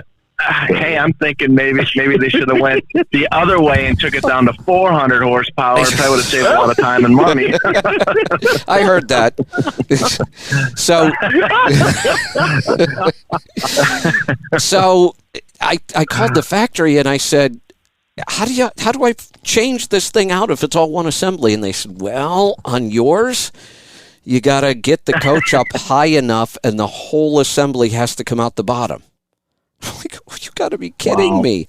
So I've got a hydraulic fan in there. I've got hoses and lines everywhere. We got looking at it. The more we looked at it, the more we thought, I think we can figure out how to get this thing apart and get the charger cooler out the side. So we did manage to do that. I had to have the charger cooler put on a plane to get it here. And that charger cooler was $3,600. Ouch. Yeah, and Ouch. another $600 to get it here in 2 days. We've got it about 80% of the way back in, but then we're fabricating some new brackets for the condenser because it wouldn't fit right. We had to shoehorn this new charger cooler. You should see this thing, though. It is beautiful. All aluminum, all welded. But because they welded the intake and the output on it, they used to be cast and they were kind of rounded. These are big, square, and it almost didn't go back in. I actually lost a little paint. because I got a little frustrated and pushed it in because there was no way I could fix the paint. It's just a little scratch. So it's about 80% of the way back in. We got to fabricate some brackets after I get off the air here and button it back up, and then I got a question for you. All right. I got a question for you before you get too far. So I know you've talked about the benefits of horsepower and the feeling of euphoria you get. Is it outweighing the frustration? I'm just wondering. So here's the truth on that. The first the first day on Friday night when I'm stuck on a Friday night trying to find a boost leak, hell no. Not even close. Now that I actually just kind of settled down and said, stop being in a rush. Let's find all the boost leaks and get them fixed. Let's find all these hoses that are rubbing and just get it fixed.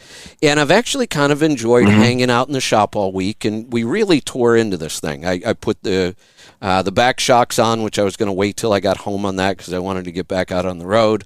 And I've fixed a lot of hoses that were chafing. I went all over a bunch of it.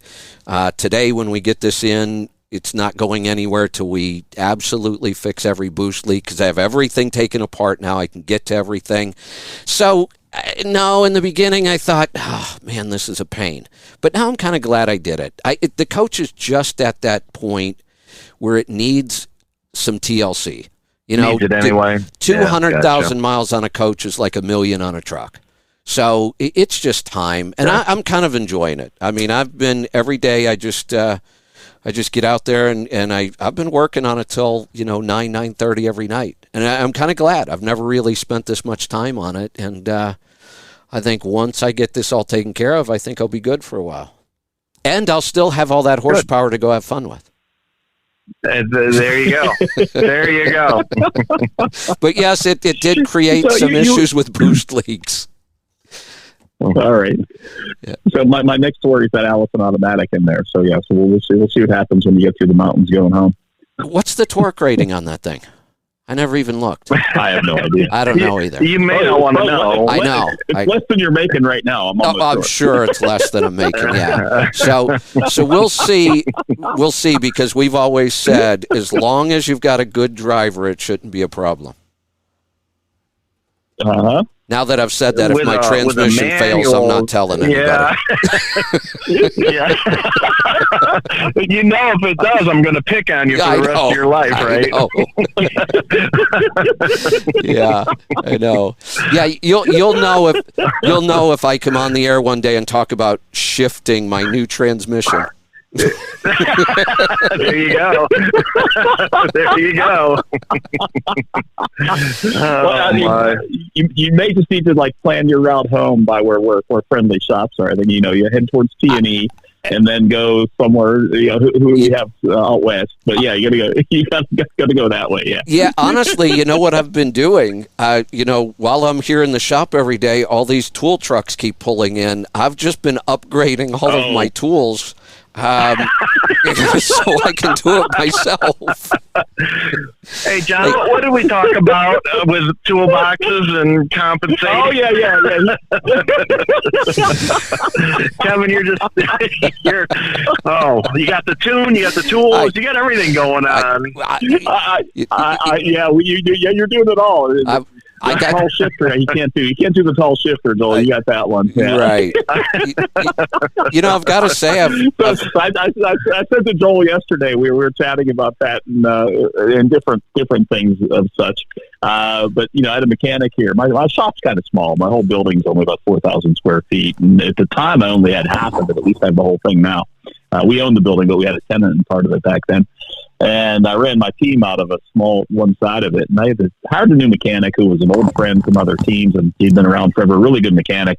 And he shows up with this monstrous, it had to come on a flatbed, this toolbox of his. And I'm like, man, Caleb, you're really, really compensating for something with that thing. And then it has so much space. What's up with that? Well, all right, guys. This is an awful lot of fun at my expense, so I think we should get back to the calls here so I can go out and fish. so I can go out and play with my new 3/4-inch electric impact gun. Ooh, get the 3/4. The Snap-on. DeWalt. Did you get the Snap-on 3/4? DeWalt. Oh, DeWalt? Okay. Because I already have so All right. much DeWalt So- stuff, I kind of figured I might as well stick Uh-huh. with it. Yeah. I got the half and the 3/4. Oh, nice. I got the little compact half-inch. That's Nice. really nice. Yeah. So, all right, let's take some calls so I can get out of here and get back to work, and maybe actually get on the road heading home sometime soon. Rob in California, welcome. Howdy, Kevin. I have a health question for you. Okay. So I'm trying to do the yogurt, and I read Dr. Davis's book because I heard him on your show. And it turns out, if you do a little research, that the Biogaia gastris is grown on a medium that contains barley. Oh. And I as didn't a know fellow that. with celiac disease, that scares the bejesus out of me. 'Cause I lose Yeah. 7 months of my life when I get dosed.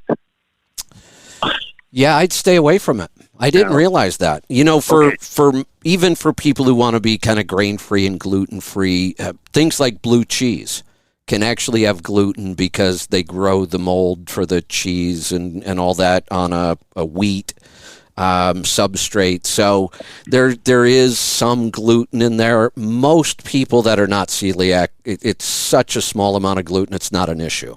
But as a celiac, I don't think I would take that chance. So the follow-up is going to be, that being the case, is there a specific strain of yogurt you'd recommend or a different product to get this starter culture from? I don't think there is a different starter culture. Not that I'm aware of. So I would just say look through the other yogurts that Dr. Davis has developed and look for the benefits that are most important to you. All righty. I do have a follow-up question, though. Sure. Do you know of anything that'll help heal cartilage damage?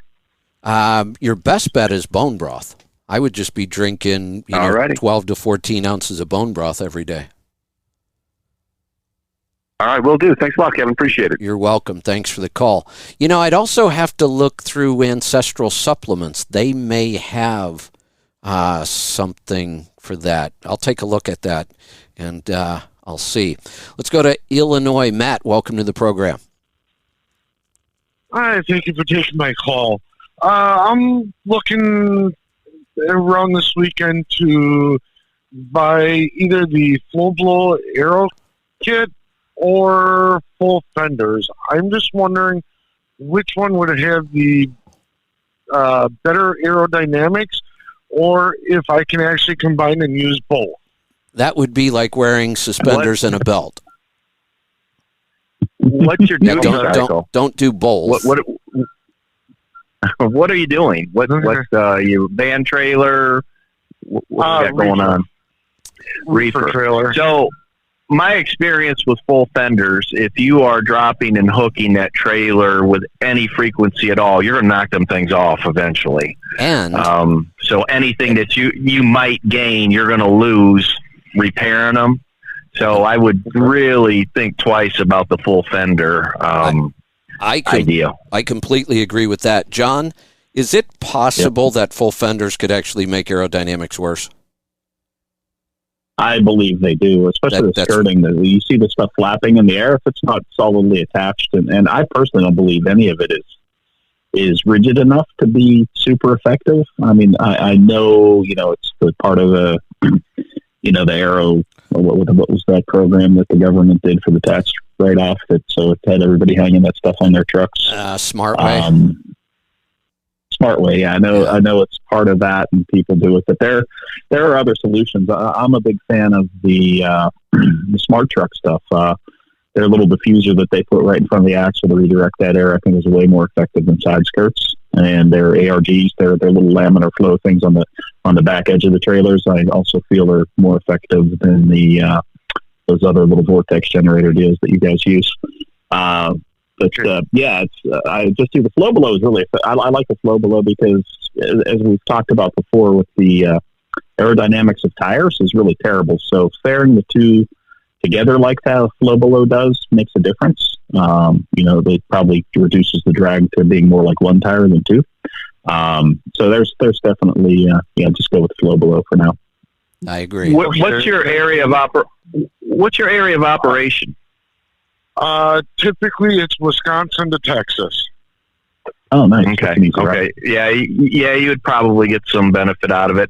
The guys that run a lot east, their average speeds typically are a little bit low. Right. And I don't know that you get a whole lot of benefit out of the Flow Below.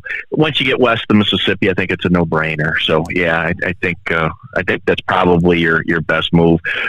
Flow Below with the wheel covers. If you don't put the wheel covers on with that center bone, I'm not sure that it's really doing anything for you. It may be a little bit, but you won't be able to measure it. With the wheel covers, if you have a high enough cruise speed, you'll see a difference. Okay. Yeah, like I said, I was thinking about, combining the Flow Below with the full fenders, basically taking the whole... Yeah, now, just think suspenders and belt. Don't do it. Yeah, okay. You may spend all the money and end up worse by trying to put both on. And like Joel said, you're not going to be happy with the full fenders. Okay. Yeah. All right, we're going to move on. We got to get through a couple calls here. David in Illinois, it's your turn. Yes, I wanted to give a little bit of a rebuttal to the caller a little bit earlier asking about the switch between 11R tires versus 11 or Lopo 22.5. My other truck is almost identical to what he described, other than the fact that I have a 12.7. When I first bought that truck, it had a 10-speed with 12 22.5. And I literally hated the combination. I would have given that truck away, and I found somebody that would have taken it from me. It was a great truck at 65 and beyond, but to run in that 55 to 60 range, it just made it hard to drive because you were constantly shifting. So I put a 13-speed in it, and I changed over to the 22.5 Low Pro wide single. And that made it much better. I actually started to enjoy the 342s and actually decided that it was a much better gear than a 355, which was thought of as standard back then. I then had a chance. You and I have met several years back, Kevin. I used to have the W9 with the big house getting 8 miles a gallon with the homemade lift axle. Well, it was time to take that truck to the next level, and I put a 250, 23,000-pound drive axle in with a homemade lift, and that became the perfect truck. I then had Fernando do me a 3-phase tune. This was a 500-horse BK series. The top setting was about 650, and it ran like a dream for about 50,000 miles, and then I broke the crankshaft, so that sort of burst my bubble. The truck that I'm in now, I basically decided to park that truck out, but I fell in love with that 250 ratio, which I compared to the 342 running in overdrive. That back end of that truck is now on this Kenworth that I'm currently in right now as we speak. I can run 75 mile an hour in 11th gear, and I still pull down 6 3/4 when I'm loaded. When I'm loaded, I'm 80,000 plus.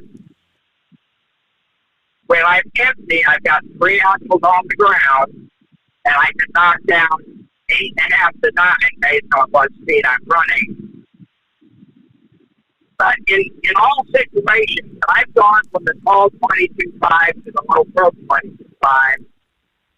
I've only lost, I've actually jumped up about 60 RPM. And because of the way you used to describe it years ago, I have never looked at RPMs. I've always looked at all the other parameters. That, and I'm a simplistic person. I don't know if I've ever really sat down and put numbers on a piece of paper. It easier for me to buy something and throw it in. If it works fine, if not, I pull it out and throw something else in. But that 342 or this 250 on low flows for the older truck. So the truck I'm in right now is a 3 million mile T600 with an E-model tag. Like I said, I'm running 75 right now, doing 60, about 60. You might see the numbers on the 60, but it works perfect for me, simply because it's an older truck. The combination, to me, is the idea of that 250 or that 342 if you're going to run the higher speed. Got it. All right. Thanks for the feedback. I think one of the lessons here is that we tend to try to use gearing to make up for other mistakes we made in speccing, when if we were serious about being efficient, we should do everything else correct first and then put in the right gear. Not try to use the gear to make up for the fact that we had the wrong tire size or the wrong transmission, or we're running the truck at the wrong speed or whatever. I mean, if we really want to be efficient, the gear should almost be the last thing we pick. Yeah, it's really a holistic approach. You've got to consider everything together. It's Right. The picking and choosing and trying to mix and match without really considering it as one piece doesn't work well. So yeah, you're right. A lot of guys get into having to change out things 3 or 4 times to try to make things work, and they're compensating for this or that, and it really becomes a mess at some point. There's that compensating thing again. Yeah, there you go. We're going to go to... He just backed up what we said, though. Yeah, well, exactly. Right. We went to the 250 and it came out just right. So it was right on. He doesn't. Yeah. So that was. Yeah. All right. Final call of the day, Bill in Texas. You get the last word. Hey, I've got a 2019 Western Star glider with a non-emission 12.7 Detroit, 280 gears and a 13 double over 13 speed. And I was wondering on the gearing, when I first spec'd this out, I was told the 280 gears is what I wanted. But yet, when I'm running 57 miles an hour, I'm just shy of 1,400 RPM. And I can tell you here in a second, to be more precise. At 65, I'm pretty close to the same thing in the first overdrive. I hardly ever use a second one. I'm just wondering if there's a better gear I could be using. So you're a 2.80. Yep. And the second overdrive is what, 0.86? I think so. Or I don't remember exactly, but it sounds right. So that's about on par with a 240 direct. And what was the engine again in it? 12.7. Yeah, non-emission. Well, John, you know where that thing likes to run. He should be fairly close. He's probably towards the upper range of where that Detroit likes to run, right? Well, 1250 to 1400. 1400 is coming along there pretty well. Okay. Yeah. Okay. Well, I guess So where's that? Hold on, I still have my spreadsheet. I should put this away. It's a distraction. Yeah. That's okay. I've had to get up 6 times to turn off my generator.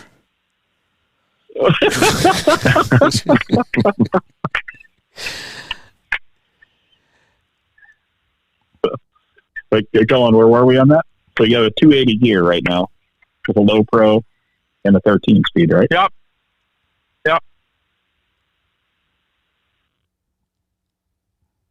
And that's 0.86 and 0.73 should be. 0.73. Yep.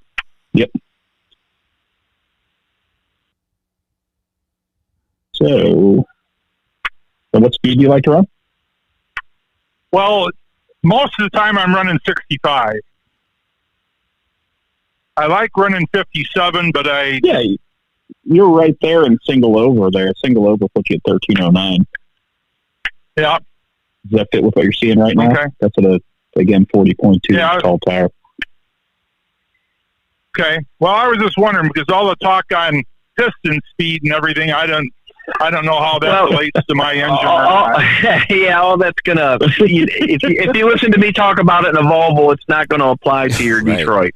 We're making power at completely different ends of the spectrum, and if you try to run that Detroit down at 950 RPM where I'm running mine, you're going to fall on your face. You're just not making enough horsepower down there. Right. You're pretty good where you're at. I think pretty spot on actually. Seems like it. Okay. Well, great. Thank you. You're Yeah, welcome. that's good. Yeah, if he slowed down to 58, it'd be 1350 in direct, which is right on 1360 actually, 58, 59. Yep. He could run direct if he went that slow and probably get better fuel mileage. You know, at that point, I mean, we even had some of those Swift trucks that had 293s with basically the rest of the setup was the same 12.7. At 55, those things got incredible fuel economy. Mm-hmm. Right. Yeah, that's not a bad Absolutely. place to be at all, especially today Yeah, that when would. rates are on the way down, fuel's outrageously high. You know, we're done, by the way. We're just going to wrap this up. Every day I turn on the TV, I hear everybody talking about gas prices. I hear almost nobody talking about diesel. It's $5.10 a gallon, and everybody's running around like it's it's a $1.80 a gallon. Well, we all get fuel surcharges. We don't have to worry about it, right? I get a fuel surcharge. I don't care what it costs. Exactly, yeah. Well, if you got a truck that's doing well, if you got a truck that's doing really well and you get fuel surcharge, you guys are making bank right now. That's why no one's whining. You really do, So, yeah. And I've been the one saying that for years. But I've also said that I do not want to see it get to this point. I don't care how much money we make. I've always thought that $4 a gallon range is where we make a really nice bonus, and it's not enough to really impact the economy all that much. But boy, at $5.10 a gallon with everybody calling and saying, well, how can I run 80 miles an hour and still... You guys heard of inflation? That's a little nuts, isn't it? Yeah. Well, here's the thing, though. It's what the market will bear, right? So obviously, the inflation we're dealing with right now and the high fuel costs and so forth, people are still buying shit. I know. So until that stops, I don't know when the other thing's going to stop, right? So, we slow the trucks down and stop buying as much fuel, and the speculators on the oil prices, and I might disagree with you on we would get into a whole other conversation about drilling or not, but I mean it's a global market, and the market controls the price. The global market controls the price. We could poke as many holes in the ground as we want, and until we isolate ourselves from the global market somehow, I don't know how we're going to change it. And until we just simply stop buying it, well, somehow, or cut back in some way, shape, or form, that's it's kind not of gonna my go down. that's Like kind of it my is. point. Is this is kind of like when we're still drinking, the party's still on, but you got to remember every extra drink you take, the hangover's a whole lot worse. Yeah, that's exactly right. Yeah, That is exactly right. it's just like it's still party time, and I'm wondering when everybody's going to wake up. Party's over. Well, then the hangover comes, right? Exactly. So, that's what we're heading for. All right. Well, my generator just kicked on for the 9th time during the show, so I think I'm going to wrap this up and go actually fix this thing so I can pull it outside and try driving it. Hey, maybe I got race cars to work on. So I'm going to go. Maybe they can put a tune in my generator. Just kidding. Well, There you go. There you go. We will. 600 horsepower generator. That's there right. You go. All right. Thanks you two for a great show. We'll see about doing it again next week. We will. All right. Sounds good. We'll see you back here on Monday. Have a great weekend. Be safe. Be profitable. Be fit and healthy. Always do the hard work and master the journey.